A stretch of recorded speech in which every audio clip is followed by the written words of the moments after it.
টানবেন না ভাই, একটা কথা শুনে যান। আমরা যদি মানুষ হতাম তাহলে মানুষের সাথে মানুষ বেইমানি করতাম না।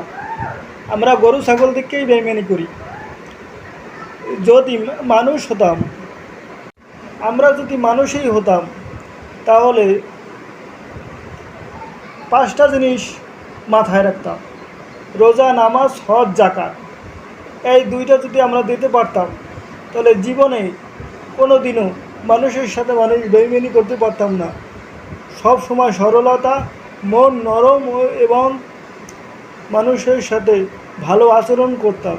কিন্তু আমরা হলাম গরু ছাগল, তাই তো আমরা কোনো সময় মানুষের মূল্য বুঝি না।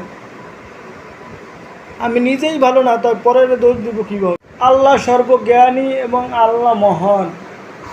আল্লাহকে ভালোবাসুন, শিখতে পারবেন অনেক কিছু।